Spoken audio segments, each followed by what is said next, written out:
ইসমাইল রে, আমি তো তোর একটু পরে সবাই দিব বাবা, তুই তো আল্লাহর কাছে চলে যাবি। আমার মালিক রিজায়া বলিস, ও মালিক তোমার সন্তুষ্ট করার জন্য আমার বাবা 3টা সুমা দিয়ে আমার জবাই দিয়ে দিছে। কত আদর করে বাবাই সুমা দেয়। আজকে যারা বাবারায় ফেলছ, বাবার সুমার কথা ভুলে যায় না গো বাবা। বাবার এক একটা সুমা কিন্তু, বাবার এক একটা কিস কিন্তু জান্নাতের নেয়ামত।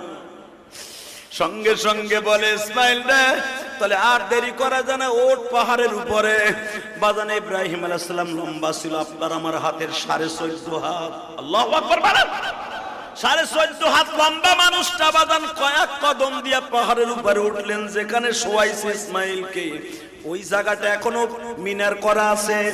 ইসমাইল যখন শোয়া দিবে, মাজার থেকে বাজান বেরায় 22-23 হাত লম্বা একটা 22-23 হাত লম্বা একটা রশি, চামড়ার সোবলা দিয়া বানানো বাবা রশি, মাজার থেকে ইসমাইল খুলতাছে ইব্রাহিম। ইসমাইল বলে বাবা রশি দিয়ে কি হবে? বাবা আমি তোরে বাইন্দালাম। ইসমাইল বলে বাবা ঠিক কথাই কইছেন, এই রশিটা লাগবে।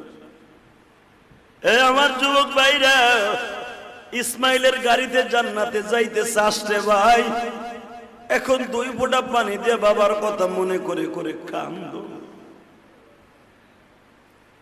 যখন বললেন বাবা আমার জবাই দেওয়ার আগে মাত্র 3টা কথা তোমার মনে রাখতে হবে। কি? 1 নাম্বার কথা, বাবা তুমি আমারে জবাই দেওয়ার আগে এই জামাটা খুলে ফেলবা। কেন? ভিতরে যে গেঞ্জিটা সেটাই যথেষ্ট। কেন? বাবা তুমি আমার এই জামাটা আমার মায়ের কাছে পৌঁছে দিও। বাবা যদি জামাই রক্ত মাখা অবস্থায় দাও, আমার মা বেশি কষ্ট পাইব। কে? মায় মনে করব তুমি আমার জোর করে জবাই দিছো, এই জন্য রক্তগুলো জামায় লাগছে, অতর্কিত হামলা করছো। আর যদি তুমি দেখো রিল্যাক্স আমি জামাটা খুলিয়ে দিছি, মায় বুঝতে পারবে আমার ইসমাইল জবাই দিতে রাজি আছিল। বাবা এই জামাটা কেন আমার মার কাছে দিবা জানো? মা না তোমার উঠাই দেওয়ার আগে বলছিল 12 বছর পর্যন্ত আমার ইসমাইলের বুকে ছাড়া আমি মা কোনোদিন ঘুমাই নাই। সন্ধ্যার আগে বেলা ডুবার আগে আমার ইসমাইলটা আমার বুকে দিও আল্লাহর বলি। অন্তত আমার জামাটা, এই কুর্তাটাই জুব্বাটা মা যদি পায়, আমার মা বুঝে নিবে আমার ইসমাইল আমার মুখে আসবে। বাবা তুমি জানো না, আমার মা একটা দিন কোনদিন পুরাটা রাত্র ঘুমায় না। শুধু তোমার কথা মনে করে কান্দে গো বাবা। পৃথিবীতে আমার মায়ের মতো স্বামী সোহাগী কোন মহিলা আছে কিনা জানি না গো বাবা। এই শর্তের মধ্যে আর একটা কথা, এখন আপনারা কানবেন, বাবা তুমি তো আমার এই হাত দিয়ে জবাই দিবা। কয় হ্যাঁ, তোমার হাত 2টা আমার গালের সাথে লাগাইলাম। বাবা তোমার ঠোঁটটা আমার ঠোঁটের সাথে লাগাইলাম। দুনিয়ার নিয়ম, বাবাই যদি সন্তানদের চুমা দেয়, সন্তান এখন রিটার্ন বাবার একটা চুমা দেয়। তুমি আমার দিছো আমি কিন্তু আজও পর্যন্ত তোমার একটা চুমা দিতে পারি নাই গো। দুনিয়া ছাড়ার আগে আমি আমার বাবার ঠোঁটে একটা চুমা দিয়ে গেলাম।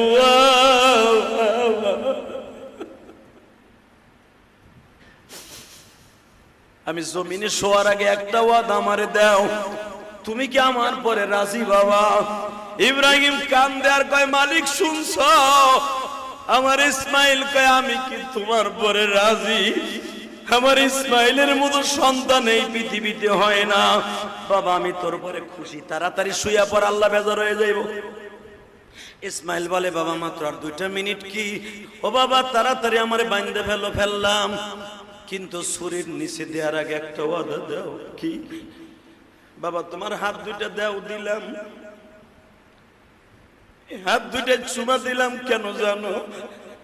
ও বাবা এই 12টা বছর আমার মায়ের ঘরে একদিনও তুমি থাকো নাই। আমি তো ছুরির নিচে যাব, ছুরির নিচে যাওয়ার আগে তুমি একটা ওয়াদা দাও। আমার মা কোনোদিন একা ঘুমায় নাই আমারে বুকে ছাড়া। আমি মরে যাওয়ার পরে তুমি আমার মাকে একা রাখবা না, তুমি আমার মায়ের ঘরে ঘুমাইবা। আমার মাকে দেখার মতো আর কেউ থাকবে না গো আল্লাহর পরে তুমি তাও। আমার মারে তুমি কোনদিন আর একা রাখবা না। আমার মা একা হয়ে গেলে আমি ইসমাইল কষ্ট পাবো। ইব্রাহিম কাঁদে আর বলে যাও, আমি ওয়াদা দিলাম গো বাবা, আমি আর তোর মায়ের একা রাখবো না। তোর বড় মায়ের আমি তোর মার কাছে নিয়ে আসবো। এতদিন আমি তোর বড় মায়ের কাছে ছিলাম, এখন তোর বড় মাকে আমি বাক্কা শহরে বাইতুল্লাহতে নিয়ে আসব। কারণ আল্লাহ বলেছে তোরে জবাই দেওয়ার পরে কাবাঘর নির্মাণ করতে। ওয়াইদি ইয়ারফাউ ইব্রাহিমুল কওয়াইদা মিনাল বাইতি ওয়া ইসমাঈল, আল্লাহ নির্মাণ করতে বলছে, কাবাঘর নির্মাণ করতে। এরপরেই তোর মাকে ফিলিস্তিন থেকে আমি নিয়ে আসব। ইসমাইল বলে বাবা আমার আর কোনো দুঃখ নাই, এবার আমি শুয়ে পড়লাম গো বাবা, আমার সিট করে শোয়াও না, আমার বুট করে শোয়াও। কয় কে?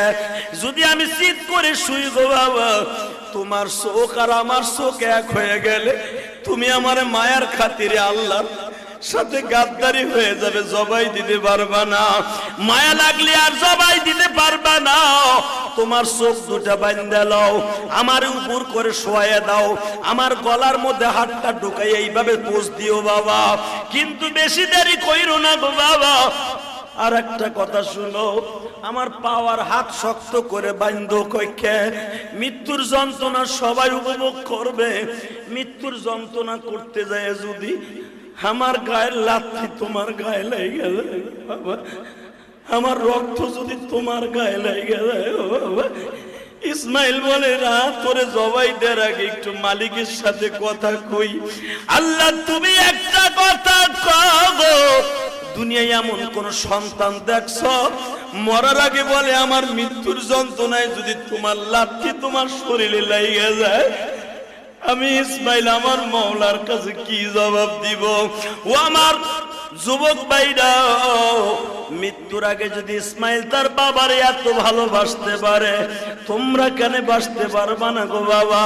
এই ইতিহাস যখন জিবরাইল আমার নবীর সামনে বলতাছে, ইসমাইলের কুরবানির কথা যখন বিজিবিহিন আযীম, এই আয়াতের তাফসীর খুলে দেখেন, ওয়ালাদাইনা আইয়া ইব্রাহিম قد صدقت الرؤيا كذلك نجزي المحسنين। আয়াতের তাফসীর খুলে দেখেন, আমার নবীর কাছে যখন কুরবানির বর্ণনা, ইসমাইলের কুরবানির বর্ণনা করতেছে জিবরাইল, নবী আমার কান্দে আর বলে, ইসমাইল রে, আমি যদি তোমার জায়গায় হইতাম আর ইব্রাহিমের জায়গায় যদি আমার বাবা আব্দুল্লাহ হইত